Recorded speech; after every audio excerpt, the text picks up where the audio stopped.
bikini babe, catching a road wave. A big surprise, I'm gonna rise and flash my tooth cane. All the buff dudes, safe on the beach food. They're gonna need a bigger boat and barrels real soon.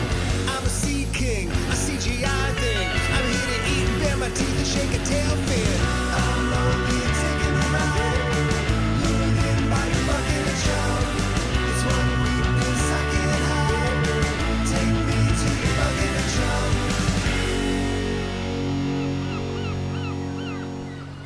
Hey everybody, welcome back to another episode of Bucket of Chum, the Shark Movie Podcast. As always, I am your host, Captain Steve. This week, we're talking about 2016's Planet of the Sharks, directed by Mark Atkins.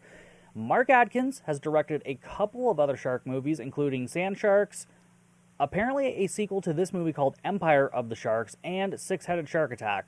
I haven't covered any of those ones yet, but you can be rest assured someday I will. But today, it's all about Planet of the Sharks. Let's just go right into the tagline and plot synopsis for this movie. So the tagline reads, "When the world floods with water, one species rises to the top." I bet it's the sharks. I bet it's the sharks that rise to the top. That's just a guess. Just a guess. It's probably a pretty good one. Let's dive into our plot synopsis. In the near future, glacial melting has covered 98% of the Earth's landmass. Sharks have flourished and now dominate the planet, operating as one massive school led by a mutated alpha shark. And this has an average rating of 2.0 stars on Letterboxd. Poster expectations. The main poster I see on Letterboxd is basically just like it looks like an island off in the distance, and then we just see a bunch of shark fins. So ultimately, I just want to see a shit ton of sharks just overtaking the planet. As the title suggests, the plot suggests, and the poster suggests, there should be a ton of sharks in this movie. So that's what I'm hoping to see. And I'm also kind of expecting this to be a little bit like Waterworld. And do you guys want to know a secret? I fucking love Waterworld. I love that movie. Yes, Waterworld, the 1998 Kevin Costner fucking classic Waterworld. Hate me all you want, I fucking love that movie. So I'm hoping to see some Waterworld type shit in here as well. And maybe one day I'll cover Waterworld for Patreon. But enough about that today. Again, Planet of the Sharks. So let's see if this can live up to Waterworld for me. And let's dive in. So right away, we start off underwater, and we see the Statue of Liberty is completely submerged in water. So we are, in fact, in a water world.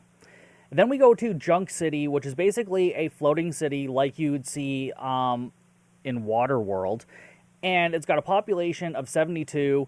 And so far I'm pretty excited because it's very much like Waterworld. Guys, I'm telling you, I love Waterworld, okay? I fucking love that movie, so I'm pretty excited right now. Don't kill my excitement for me. Join me in this excitement. I promise you it'll be amazing. So, a couple of people on a watchtower. One is a man and a little girl. I'm assuming it's his daughter. And they spot a huge school of sharks heading right towards the town, or whatever you want to call it. And people start running on the docks as they're ringing a bell, warning them about the sharks. And then the sharks start breaching the water, jumping up, and just grabbing people off the docks. The CGI is pretty much what you would expect from the asylum. I didn't catch that it said that this movie was from the asylum, but just like judging on the CGI and the way the deaths are, like we don't really see much. It's like shark jumps up, person gone. So it's very much that level of kills, but it's okay so far. So far there have been a lot of sharks. I have seen a lot of sharks in the water, so far it's living up to the title, but let's keep going. So the little girl that we saw on the watchtower hides in a boat as the sharks pretty much destroy this entire floating city, and everyone is attacked. And then we go to another floating city called Salvation, and there's like 400-something people there. And they spot a flare, so then they try to radio this town, and then they send somebody to go check it out. There's a guy on a boat who's out and about, so he's going to go check on this town. And then we go to Vestron Research Station, and a woman named Dr. Roy Shaw. Oh, what's this? Jaws reference! Because I'm pretty sure her name is a combination of Roy Scheider, who played Chief Brody, and Robert Shaw, who played Quint in Jaws. we got our Jaws reference right out of the way, so good. Maybe, hopefully we don't have to see any more. As I said, I don't mind it every once in a while, but I don't think every new movie has to have a Jaws reference. It's not necessary. So, anyways, she's talking to the guy on the boat and asking when he'll be back, blah, blah, blah. And then she starts talking to another woman, Dr. Nichols, and they start talking about a rocket being ready, and they're having issues, and they need more components, blah, blah, blah. And Nichols wants to test some of the shit before they launch, but they don't have the time or capacity to do it or something. So Shaw says, like, you have 48 hours to retest everything before we launch. No idea what the fuck this rocket is for yet, but I'm sure all will be revealed in due time. A woman at Salvation tells the radio operator that they're running out of water, and this woman looks insane. She looks sketchy as shit. She's got crazy eyes. She talks with, like, this southern U.S. accent, and she just sounds sketchy as shit. So, like, this is legit Waterworld shit here. So she's sketchy because the radio operator tells her Salvation needs more parts and components for their rocket, and then she says, well, let's just see how much they're willing to give up now. Yeah, that was a terrible accent, but it's something like that. I guess maybe it sounds a little bit more Louisiana, which I just can't do. I can't do that accent. Maybe I'll learn. Maybe I'll learn for you guys, but for right now, no, it's just not happening. I'm sorry. I know it wouldn't be realistic, but, like, just for once in these movies, I want to see, like, a post-apocalyptic movie where everybody's, like, actually working together to make things better instead of always fighting each other. Because it's the same story in every post-apocalyptic movie. It's like, yeah, we're going to fight because we need gas or water or some shit. Like, every fucking time. Just do something where they work together and then, I don't know, some outside force comes in. I don't know. I'm not a writer, but just give me something different. Anyways, a helicopter from Salvation, I think, flies over Junk City, and the little girl emerges from a barrel, and he radios the guy on the boat that there's a survivor. So the little girl makes it on board of the boat, and they're chased after by a bunch of sharks as the CGI Junk City burns behind them and explodes. We see one of the sharks underwater, and something blue is glowing around its eyes and face, and then they just swim off, stopping their pursuit. Why? Who the fuck knows? I don't even think the movie knows. On the boat, the guy gives the girl some water, which is like gold in this world, by the way, and then brings her to the steering wheel to comfort her and tells her to focus on where they're going and, like, not all the bad shit that just happened, where she just saw, like, her entire population mangled and chomped to bits. But yeah, just focus on the water forward. Everything's going to be fine. So the pilot is back at Salvation, and just thinking about this name, like, this sounds like a city you would find in The Walking Dead, where, like, they promise you everything's going to be great, but everything's terrible because they have, like, this really sketchy leader. Like this sketchy southern Louisiana girl who's also kind of tribal. I don't know. I'm just saying, that's what it reminds me of.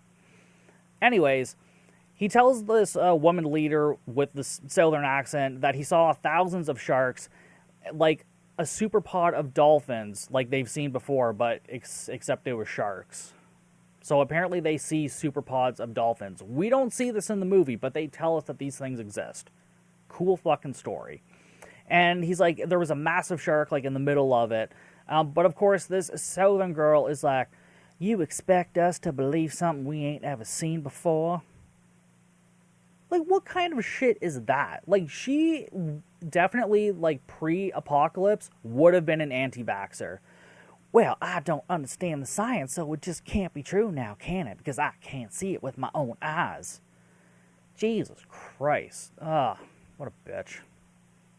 Anyways, the radio guy says that the sharks were probably attracted to the city because of the destruction, and they weren't the cause of the destruction. And the pilot says they could just ask the survivor, because, yeah, they have a survivor, so they could ask her what happened instead of just fucking speculating. But no, let's just keep speculating and arguing about it.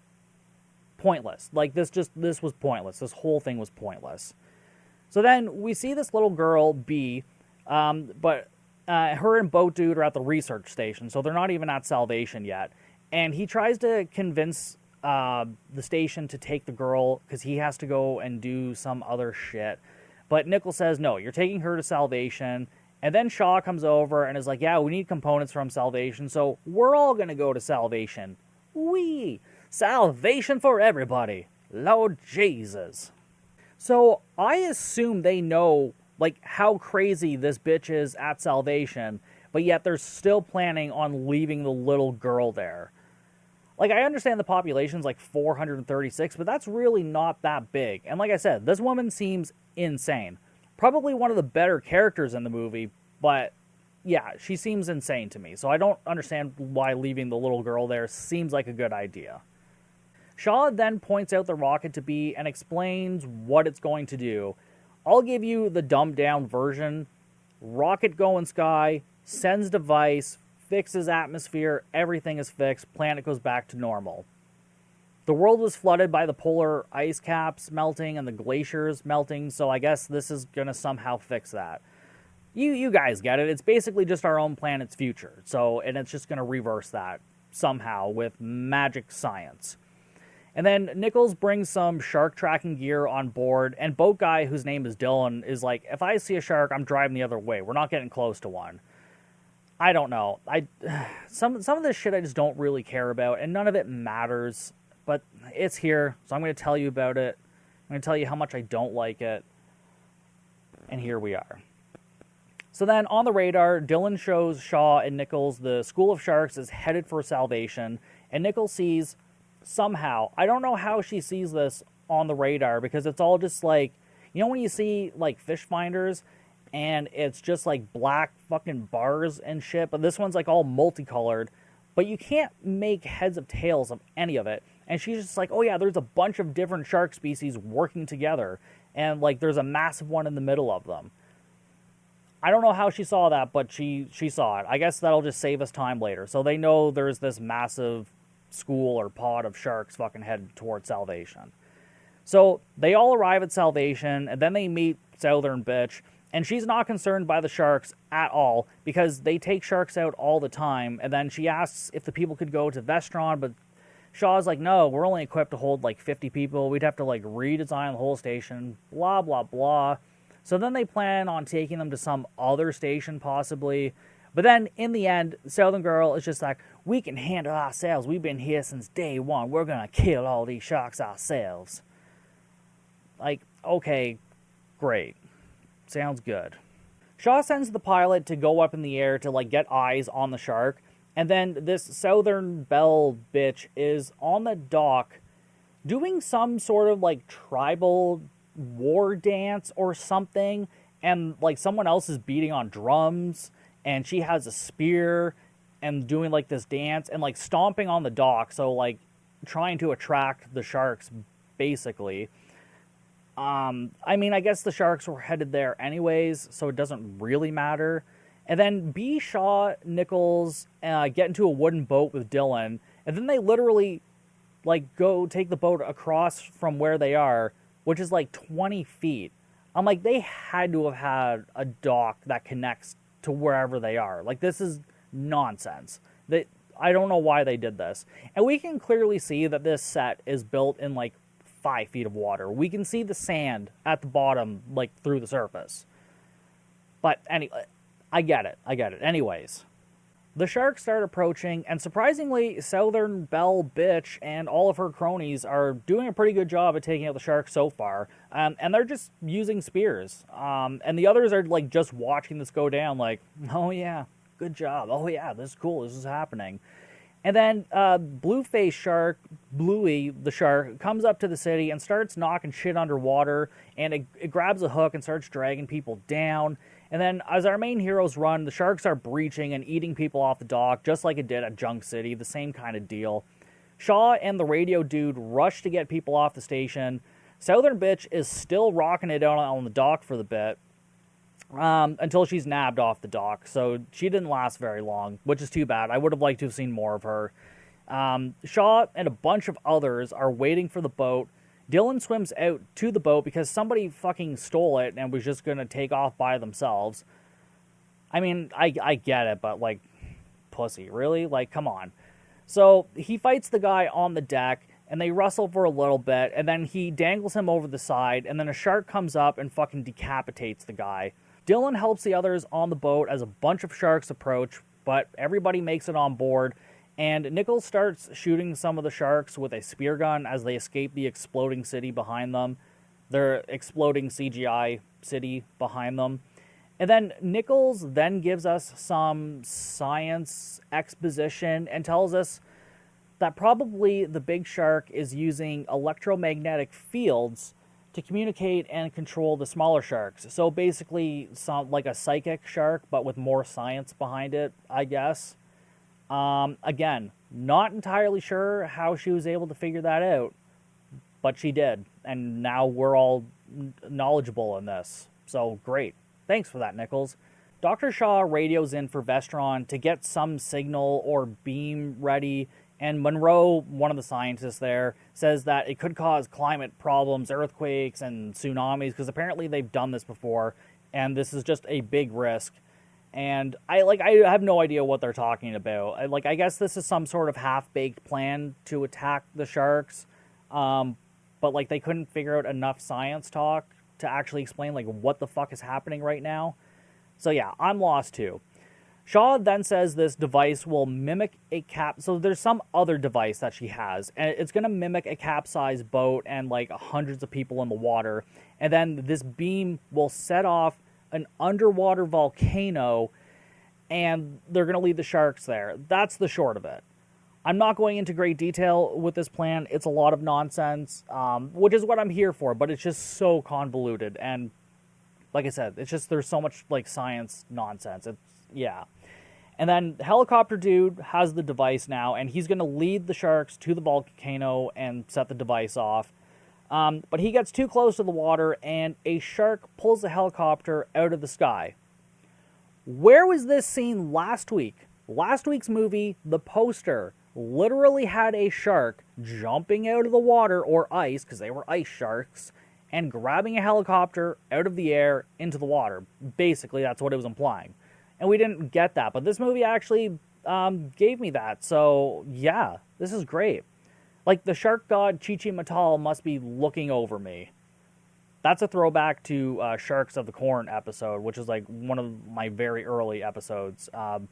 Insane movie. I highly recommend checking that out. Listen to my episode too. Give me some more listens. Please. I love you.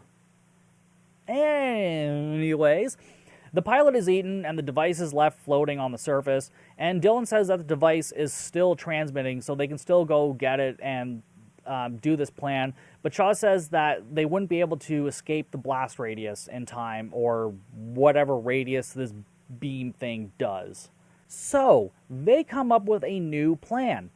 Nichols is going to windboard out, grab the device, lead the sharks to the volcano, drop the device, set it off, and come back. I have some questions. So this whole time they're like, no, we can't do this in the boat because we won't leave the blast radius in time. I'm sorry, but how is she going to wind sail her way faster than a boat? Exactly. I'm a little confused on the science there. A little confused. Yeah. Because their whole concern was the boat's not fast enough. The boat was going 17 knots, and then suddenly Dylan did some magic mechanic work, so it'll now go 30 knots. So the boat's even faster than it originally was, almost double. And yet, how is Nichols getting out of there in time? I don't understand that. And how is she not going to be attacked by the sharks? The sharks just grabbed a helicopter out of the sky, and yet she's going to go there on a windboard, and it's all just going to be fine. Well, it is, because Nichols actually manages to reach the device and starts leading the sharks to the volcano. And then on Vestron, they get this harp beam thing working to set the volcano off, and they have to set it off remotely because of science reasons. Again, we're given more science jargon. And yeah, I was done with the science jargon at this point. As a kid, I probably would have loved this, but like Bill Nye could poke some fucking holes in this story for sure. That's all I'm saying. Nichols sets the device off, and Shaw gives her 3 minutes to get out of the blast zone. Even though they were worried about doing this in the boat, she is somehow going to do this parasailing. But yeah, so she's somehow going to pull this off. Like I said, this makes no sense. But anyways, Shaw then radios Vestron, and she talks to the 2 scientists who were working on this beam thing. And then these 2 scientists are working on those, remember those iMacs from like the late 90s, early 2000s, the very colorful, like bulky ones? Oh man, I really wanted one, and honestly, after seeing them, I still kind of do. Oh, yeah. Fucking loved those computers, man. Anyways, Dylan says Nichols has cleared the safe zone, miraculously. So Shaw tells them to fire the beam off, and they do. And then they see it from the boat, and they all start celebrating. And the beam fires into the volcano and kills a bunch of sharks in a god-awful CGI shitfest. And right after, we see Nichols wind sailing at like fucking breakneck speeds. Like, she is the Flash on a wind sail right now. Completely insane. As everyone on the boat is celebrating, they look in front of them and they see this like massive tsunami coming towards them, or just this giant wave coming towards them, which was one of the side effects of shooting this beam. And then back at Vestron, the scientists say they have no power since the beam set off like some sort of EMP pulse. So the rocket is ready, but they have no power, and they start coming up with ideas to get the power ready and back on. And then there's like this flirty moment between these 2 scientists, which like honestly I didn't care about, because like we've spent a little bit of time with them, but not really a lot. And this was like, to me, the first like indication that there was some interest. I'm just like, I don't get it. Maybe it's because you're both about to die and weird feelings are coming up. I don't know. But like, there wasn't any tension, so like I don't fucking care. I just don't care. And speaking of not caring, this boat then goes like right towards the wave. It goes up, over, and it's fine. Like, it was like barely an inconvenience. Like, they did it no problem. Again, no tension, so who cares? Why even have this here?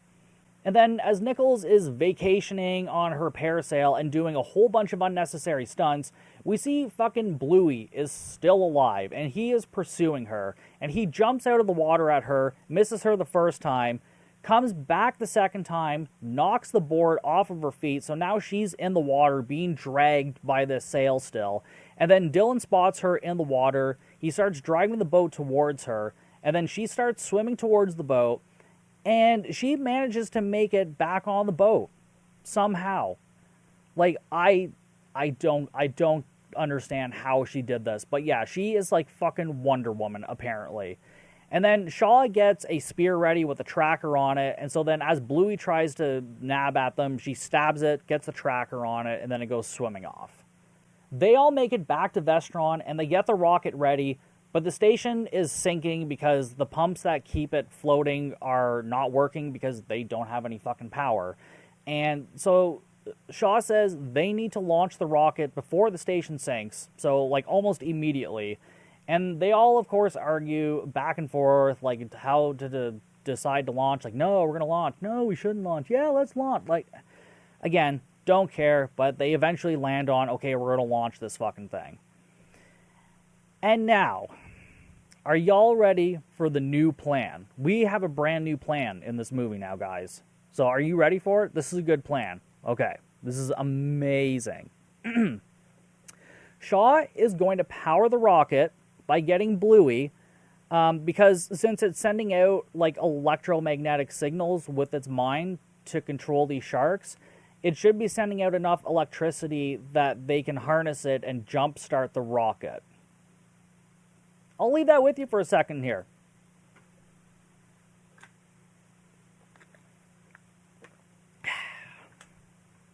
Okay, you got it? You let that settle in? Okay, let's move on. They then plan to mimic the shark's electrical signals to become the alpha shark, I guess to control the smaller sharks. That's also part of this plan. I don't know what's going on anymore. I really don't. Sparks in the air. That's what's happening. Sparks. The 2 scientists finally kiss, See? Sparks. And then the station starts collapsing, and the sharks start attacking. Radio Dude is trying to protect B, but he is, like, savagely chomped on by a shark. And then the dude scientist comes with his samurai sword and starts defending B after Radio Dude dies. Yeah, this is all happening right now. Nichols and Shaw then decipher the shark code, I guess, and then Shaw starts getting the shark to come towards her, and then she stabs it with some electrodes, which then powers the computers to start the ignition for the rocket. And Shaw and the shark struggle for a bit, they fall into the water, and the rocket takes off. Shaw starts to swim back to the boat, but good old Bluey chomps her down. Like, she dies pretty fast. Like, I thought she was going to be the final girl, but no, she's just gone now. So, yeah, they didn't draw it out. It's just like, nope, she's dead, and we're moving on. Okay, then. Nichols then starts sending out signals to the smaller sharks to go after Bluey, and in a CGI fest, they do, but Bluey is really good at defending herself. And then Bluey starts heading for Dylan and Nichols on the boat. It jumps onto the boat, so Dylan heads the boat towards the station, full blast. These two jump off. The boat crashes into like some fuel barrels or some shit, and it explodes, and Bluey is seemingly dead. And then scientist Dude and Dudette kiss on the dock as Nichols and Dylan swim back. And then we get a title card 6 months later. And so we're with Nichols, Dylan, and B on a boat. They're driving around. And then we see the Statue of Liberty. Remember, we saw this at the beginning of the movie. We're back. Statue of Liberty is now not completely underwater. It's like halfway. And then as the camera pans around, we can see like a bunch of other skyscrapers in the background. And then we roll credits. And that's Planet of the Sharks. Oh, fucking hell. I don't even know where to begin here. Like, for one, I feel like it's actually been maybe a little while since I've spotted a Jaws reference in a movie. So there's that. Because like I said, I'm not a big fan of seeing them in like every modern movie. But it's been a while since I've seen one. So that's okay. Again, a little annoying, but... the plot description made me think that the sharks were already going to be, like, a big deal in this world, but, like, it's just more of like, hey, there's this one shark with superpowers and psychic powers or some shit controlling a bunch of other ones, so it's not really the whole planet, it's kind of just one shark taking over, but... Anyways, I don't know why B was here. Like, unless somebody saw Waterworld and was like, hey, you know what other movie has a speechless little girl? Waterworld. So, we're going to put that in here. Because she did nothing. There was no reason to have her in here whatsoever. As convoluted as it all is, like, it's entertainingly shitty. It is nonsense. It's ridiculous. The kills are nothing special, as per usual. Like I said, I don't know if this is an Asylum movie. I didn't catch that part of the opening credits, but it's that kind of CGI, those kind of kills. So we had a lot of sharks, too, so we did get our poster expectations. I wish we'd spent a little bit more time in Salvation, because I kind of like the Southern Belle bitch leader lady. Like, she was just kind of crazy and all over the place. I wish we'd kind of seen more of her. I think I'm just gonna give it a 2 stars on Letterboxd. It's like, let's watch this at 2 a.m. after you've just had a few beers or a couple of blunts or both. Then it's a pretty good time. Watch it with a couple of friends. You'll enjoy it. And I'm sure at some point I'm gonna cover the sequel. But until then, that was Planet of the Sharks from 2016. You know what? You can follow me on Letterboxd. I know I don't always say it on here. All of my links are on bucketofchumpodcast.com for all my following. But yeah, follow me on Letterboxd at scoates. That's SCOATES. And I keep a list of movies there. I keep all the ratings. So you'll see the Bucket of Chum list, and then you'll just see what I'm watching month to month or day to day or whatever. And yeah, you can follow me on all the social medias. That's at Bucket of Chum Podcast for Instagram, Facebook, TikTok, and Slasher. And if you want to support the podcast, go to patreon.com/Bucket of Chum. But for now, I will see you guys next time for an all-new episode of Bucket of Chum.